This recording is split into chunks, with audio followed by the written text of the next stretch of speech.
Hi students and interns. This part of the onboarding guide will go over the understanding of the human resources process, as well as communication and troubleshooting. For human resources, invoices, and payment, this only applies to interns as rotation students are not allowed to get paid. After the preceptor clears and finalizes projects, the interns will go ahead and email their invoices to hr@rxpharmacist.com only. The interns do not need to email anyone else, and the reason for this is because the invoices do contain sensitive information like bank information and contact information.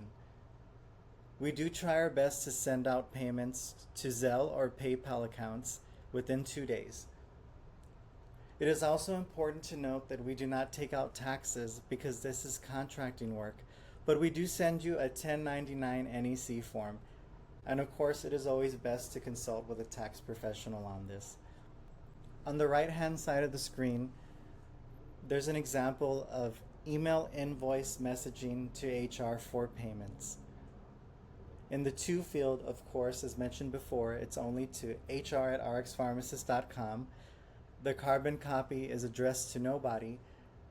The subject is something as simple as your project, and of course it contains a summary of the invoicing.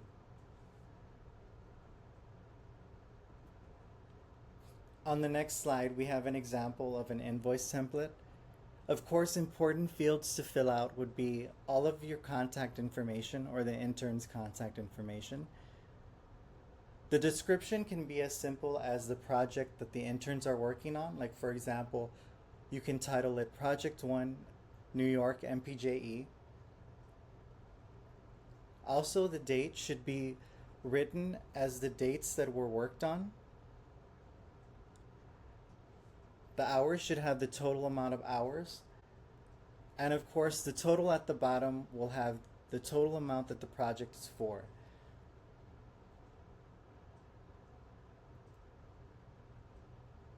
As far as communication and troubleshooting, some common troubleshooting issues that we run into often are formatting issues and invoice issues. For formatting, sometimes documents can contain small errors in formatting, spacing, and could even be missing some information. If this is the case, it is always important to communicate with your preceptor if there are any issues that are unresolved or if there are any discrepancies between drafts. And this could be minor things like spacing or format reversions. Working offline is sometimes the best to address these complications, and students and interns may attach documents to emails to communicate to the preceptor wherever necessary.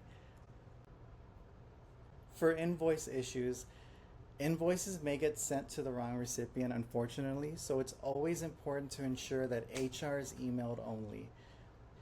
If payment is not issued within a reasonable time frame, interns are always urged to contact HR and our program coordinator, Miriam, as soon as possible.